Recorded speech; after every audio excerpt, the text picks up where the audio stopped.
Hey folks, Pastor Jordan here, bringing you this week's sermon preview from here in the sanctuary at West Glenville Reformed Church. We will be worshiping here in person this coming Sunday at 10 o'clock, following all of the protocols that we've had in place since we began indoor worship.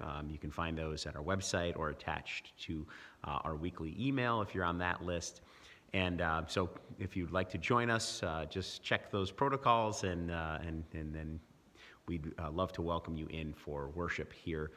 Also, we'll be broadcasting online on this very same YouTube channel on Sunday morning at 10 a.m. Eastern Time. So if that's a more comfortable way for you to participate in worship with us, then we want to make sure that you're able to do that. So just pop back over to this same channel where you're finding this video, and you can watch worship with us on Sunday morning at 10 a.m. We will be ordaining and installing the new members of consistory that will be serving their terms, so we're excited about that. That will be a celebration that will happen as we give thanks to the Lord for the continuity of leadership here at this church. We're blessed to have good people willing to step up and serve the Lord, and so we'll be celebrating that on this coming Sunday. Also, I wanted to let you know our neighbor down the street, Jeannie Townsend, has been the person that oftentimes shared in our either in our bulletins or our newsletters stories about animals, and so she's asked me to pass one on from this week, and so I'm going to share that story with you quickly here. It's about a pigeon. So there was a pigeon. This was, I think, Tuesday morning of this week.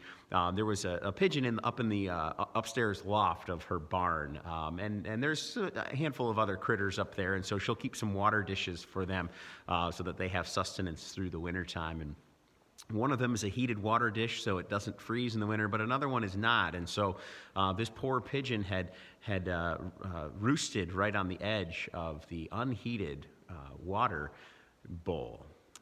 And sadly, over the course of the evening, as the temperatures dropped and the water began to freeze, the foot of the pigeon became lodged in the ice. And so when Jeannie went up in the morning to check on the pigeon and the water, she realized that the pigeon had been trapped here in this bowl with its foot frozen into the ice. And so she gathered up the pigeon and she gathered the water from the heated bowl and poured that in, but it wasn't enough to melt it. So now she didn't know what she was going to do. So she made her way down through the trap door, just narrowly making it through all the way down into the kitchen of the house, where she turned on the warm water in the tap and melted the ice around the foot of the pigeon. Just at that time, though, the pigeon, being able to be free, is trying to fly away. And so as this pigeon is getting ready to fly, she quick grabs a towel from by the stove and wraps the bird up with it and protects it from escaping somewhere into the house to be lost or to make a ruckus otherwise. And so the pigeon was freed, and she was able to take the bird outside and release it. And as Jeannie was telling me this story, she mentioned how this is one of the ways that she sees God at work, that the Lord cares for animals in these ways, that she happened to go up there to check on the bird that day. And if she hadn't, who knows if the bird would have survived much longer. And so the Lord is caring for all creatures at all times, and that's what she shared with me this week, and she asked that I would pass that along to the group. So I wanted to share that story with you from our neighbor down the street here, and a long-standing member of our community and our church here at West Glenville. So a little story from Jeannie for those of you who like to keep tabs on the critters. As far as this week's sermon, we're going to be looking at the transfiguration. It's that time. It's the last Sunday before the season of Lent begins. In a week, we'll have Ash Wednesday. There will be a special message online that day for you on this same channel, so take a look there. We won't be holding a service in person to administer ashes because of the particular circumstances, but we will have a worship time here. So if you'd like to log on, just pay attention to what's coming out. I'll put a note out beforehand so that you can see when there will be something available here.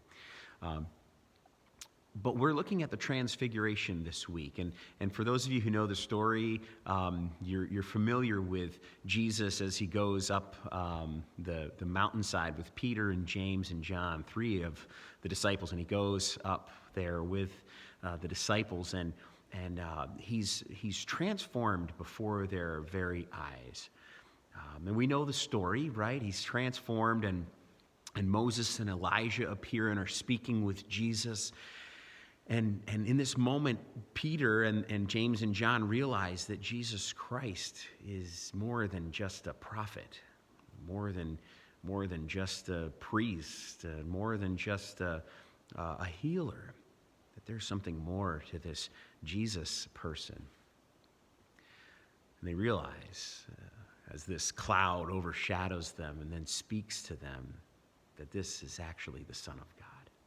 Something they had heard, something they had been wrestling with, but now it's made clear to them, it's spoken to them.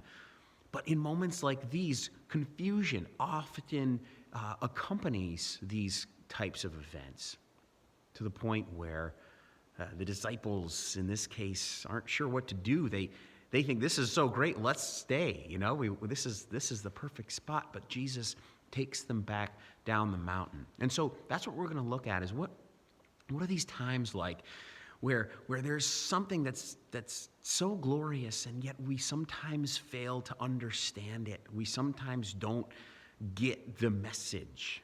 You ever had moments in your life like that where God was at work, and you look back and you can see, well, God was at work in this particular time, or this particular circumstance, or this particular season of my life, but I didn't realize it. And I was confused as to what it meant and where it all was going.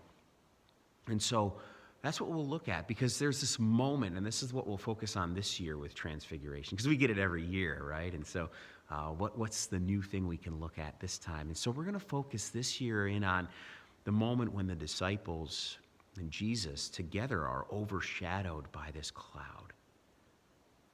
And we're going to talk about overshadowed by cloud moments.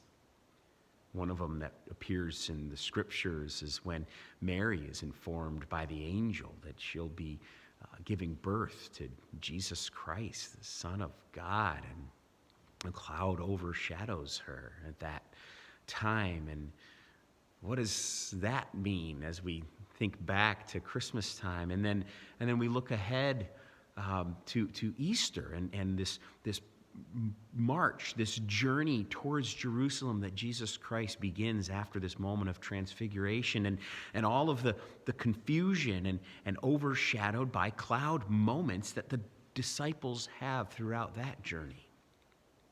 And we'll also look at our own overshadowed by cloud moments. There have probably been a lot of them for all of us in different ways this last year. It's been a difficult 11 months, hasn't it? And so we'll look at what are those moments like for people who follow Jesus?